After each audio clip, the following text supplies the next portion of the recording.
What is going on, everybody? Welcome back to the channel BurbanLife, where all we do is a Suburban. As you see, it's the 8.1. I'll get into that in a future video, kind of talk about the entire vehicle as a whole, do a walk around, show you some of the modifications that I've done to it already, and also want to dive a little bit deeper in a future video as to why I got this vehicle. There's a lot of sentimental story behind the reasoning as to why I got this vehicle. But for tonight, the little guy's down. As you can see, I'm rocking my Papa Claus t-shirt because it's 50 degrees in southern Florida tonight. So a little chilly, but it's all right. We're gonna get through this. So GXENOGO headlights. I replaced these about a week or two ago, and I was kind of reaching over into the engine bay, working on a few other things. I got a trigger controller. I put a new battery. I got a solar panel on the hood by Cascadia 4x4 to keep the battery topped off. And as I was reaching over the hood, working on a few different mods, I kind of hit the dad bod's kicking in, so I kind of hit the light. I bent it down. All right, as you can see, from me being a complete idiot, I rested up against these and they kind of shifted down. And you can see they're pointed way too low. They should be kind of hitting that Ryobi charger. So I'm gonna replace them and hopefully get them to align a little bit better. Stay tuned. So I tried to adjust it, and the problem with aftermarket lighting, especially with headlights, is that they're very difficult to fine tune and adjust and get like perfect output, if you will. You can get close, but it's never gonna be like from the factory. So these aftermarket lights, however, are the most incredible aftermarket lights I've ever had on some of these older vehicles. I got a 02 Silverado. I tried just about every aftermarket light. I absolutely love these lights. I mean, the output, the brightness, the cutoff line, they're not HIDs, they're LEDs. And I think they completely transform the look of the truck. So I'm gonna pull these two out and kind of show you how they're built. And then we'll put the new ones in.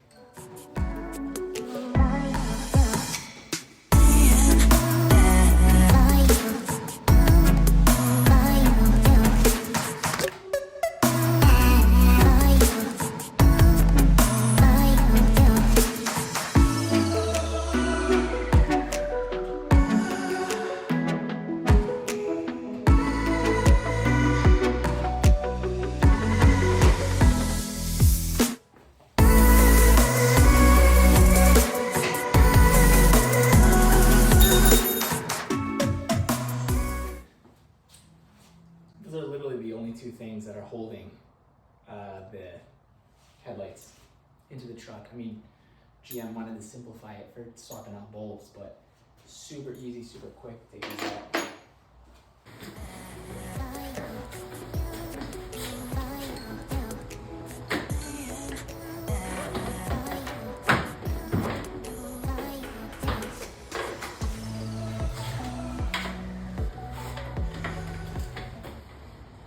Connections in the back are super simple. You just have to pay attention because it's positive, negative. The polarity is positive, negative, sensitive. So just keep that in mind if you're upgrading these lights. Also, let me shut this light off so I'm not blinding you guys. Also, I'm super glad I didn't wire loom or electrical tape all these wires, because I was kind of testing these lights out, and if I wanted to take them out or adjust them or whatever, I knew I was gonna have to deal with this. So I'm gonna snap a couple photos to make sure that when I put the new ones in, it goes in exactly how it's supposed to.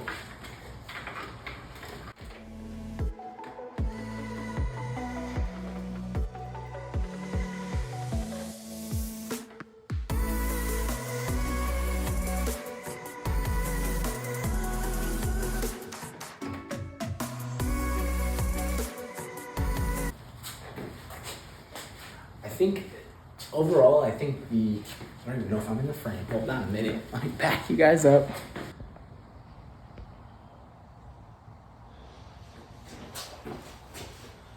all in all, like the construction of these lights are insane. You can, when you hold the light, you can feel it, like the plastic and the construction is just, it's not gonna fall apart on you. Or I know a lot of these aftermarket lights, you have the issue with the lights bouncing or wiggling when you go down the road. I haven't had that issue. However, I've taken some precaution because that was a whole rabbit hole trying to figure out how to better align these lights and stop the the bouncing up and down the road. And you especially when you go on dirt roads or off-roading or overlanding, these things bounce like crazy. So I'll show you a few tips and tricks to avoid that.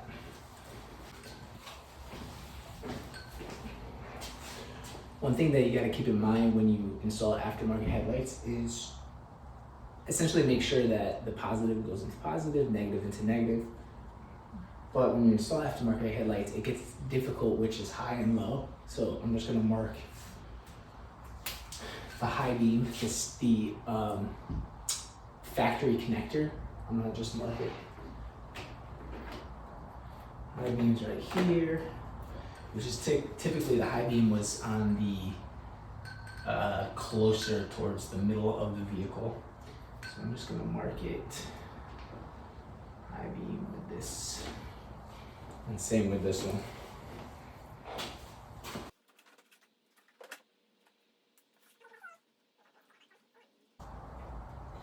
And you know, honestly,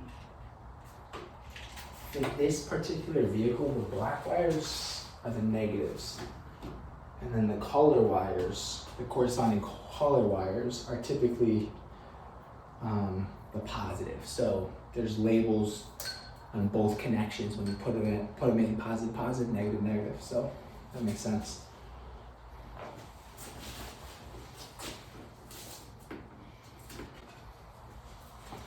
Okay, that was the only, these were the only connections I electrical tape just to make sure there's no water intrusion. And I'm a freak when it comes to wire management, just making sure everything looks as stock as possible.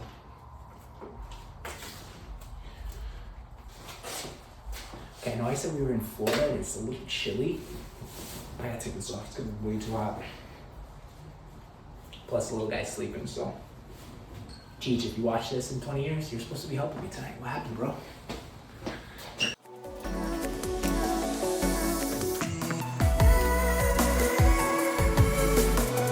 Here you have it. Here's the light. I mean, this thing feels solid, right? This thing doesn't feel like it's gonna fall apart. However, the issue I have is to get these to align as best as possible. I'm like at the extreme of these screws. So I'm gonna try to figure out another method to make these align when I drive down the road, and ultimately just don't wiggle in place, because what happens is when the screw is at the end of its thread, it gets a little bit loose. There's a little bit of play in there. So I have to figure out how I can actually, yeah, see, that's exactly what happened right there. There's no, the threads within this part right here are completely out. That was my issue right there. This one's pretty solid. But this one, you can see that the way they wire this, it's beautiful. There's no LED. The LED bulbs are built in. So this is a very, very well made aftermarket headlight housing for these particular vehicles. I believe it'll fit 2000 to 2006. Don't quote me on that. Do your own research. It's GXENOGO.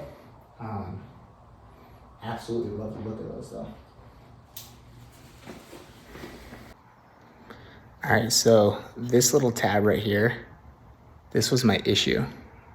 The threads in there are completely blown, and a little bit of pressure, like hardly any of me leaning over the front of the truck, I must have just pushed these threads. So as you can see, I was able to take it out, but I think what I'm gonna do, I'm wondering if I can just put 2 bolts and just kind of cinch them down here so they don't go anywhere. That's the plan, at least. We'll see. I thought this broke, but this little tab, which ironically they give you extra, but that should really be metal, to be honest with you. They give you extra because I think these are prone to breaking. And you can just pop these out. You just pinch it together and this comes out. So stay tuned. Let's see if we can engineer. I'm not an engineer, by the way. I'm not a mechanic. I'm not a master tech. I just love tinkering in the garage, working on old trucks. So let's see if we can engineer something better to make that work. And then this is for the up down adjustment. That one came out too. That was actually my issue. All right, so here's the culprit. These little plastic tabs that hold the adjustment screw so that you can dial in the up and down and left and right adjustment, they have no threads and they're completely stripped. I don't know if you can see that, but there's no threads whatsoever in there. They're completely stripped. So I have an idea. I'm gonna try to make this better. All right, anytime you guys are using or doing electrical connections, use some of this dielectric or silicone paste on all the electrical connections. It'll keep water out of all your electrical connections. Love this stuff. All right, so they gave you extra of these. Problem with these is that there's no threads in them, actually. It's like completely smooth. So the adjustment bolts from the headlight kind of make their own threads as they thread in there. So what my idea is, I'm gonna take these 2 tabs out so we can just sandwich 2 bolts right in there so that we can adjust it exactly where it needs to be. Because that little bit right there, I don't even know what that is, 1/2 inch, will give you a ton of adjustment up and down and left and right. So I'm gonna snip these tabs off and just basically use this as a washer so it kind of holds the bolt in the center of the hole, and hopefully that works. I'll keep you guys posted. All right, finally got the headlights installed, ready for test. Now let me give you guys a little glimpse, if I can get my light on here. I'll get you a little glimpse as to what I decided to do, because those plastic tabs that held the adjustment screws they weren't even doing their job. There was no threads. They're plastic for one thing. So all I basically did was just 2 bolts. Screwed on 2 bolts, sandwiched it together. That's the last bit of, I guess I could have just used another, washer, but those plastic tabs helped kind of center that rod right there. So I did that for the top and bottom. They're like literally adjusted. As you can see right here at the end, there's barely any screws sticking out. So they're both adjusted as far as possible. Just for starters, this is for the left right adjustment, and then the bottom one, which you can't see, maybe you can see it down there, right there. That's for the up and down. So the up and down is basically maxed out. Realistically, as long as this one is pointed all the way to the left for the passenger or driver side, and all the way to the right, so you're getting a wide field. You're getting your dark blind spot, if you will, when you're driving in the dark. As long as those are adjusted at the furthest point, we should be good to go. Now, this is going to help tremendously with rattling or shaking because it's literally sandwiched together. This back plastic piece is now sandwiched top to bottom together via these 2 nuts. Also, I took a step further. That's Gorilla double-sided sticky tape right there and right there. And what happens is when these tabs slide back in, and hold this light against this plastic, that Gorilla Tape, while it does offer some adhesion, and I'm sure as the engine heats up, it'll offer even more adhesion, but that tape reduces the rattle because it acts almost like a rubber buffer. So it reduces even more rattle. So now I think we found the perfect setup for headlights. Can't speak of the longevity. I've really had the other pair for about 3 weeks, so we'll see how it goes with condensation, but I give them straight out of the box about a 9.5. Now they got to be 9.8. We'll see for longevity, but it's really coming together. Well, folks, that's a wrap with the headlights. Finally got them aligned. Took an absolute long time to get them aligned now that the bolts are sandwiching the adjustment screws, so the nuts are sandwiching in the adjustment bolts. I absolutely love the look, and they don't move one bit. These things are solid in there. So I think between the double-sided sticky Gorilla Tape and now the fact that I have 2 nuts sandwiching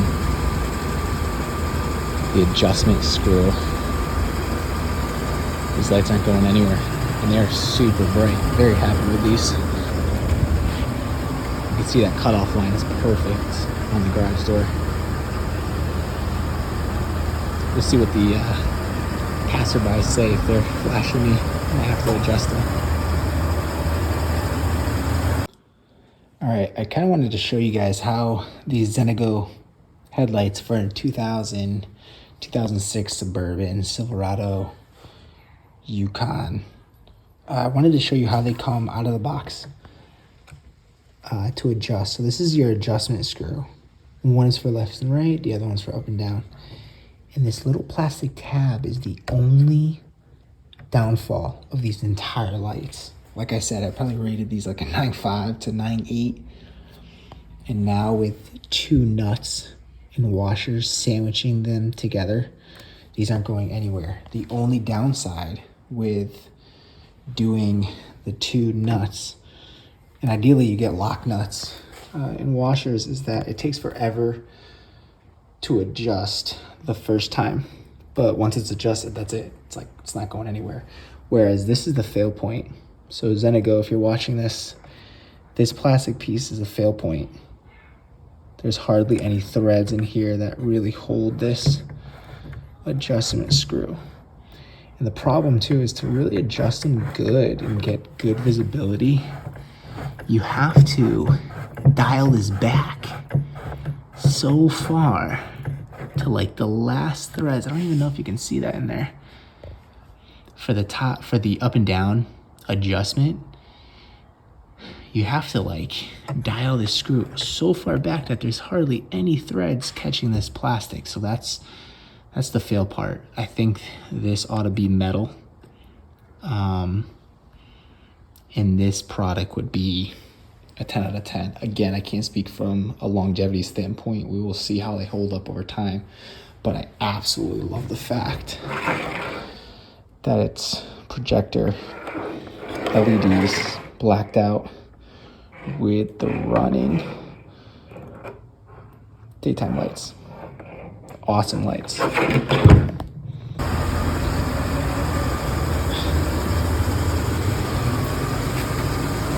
Let me know what you guys think of this little video of before and after.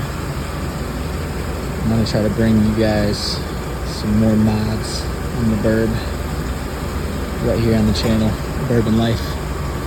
So don't forget to like, comment, subscribe, do all that fun YouTube stuff.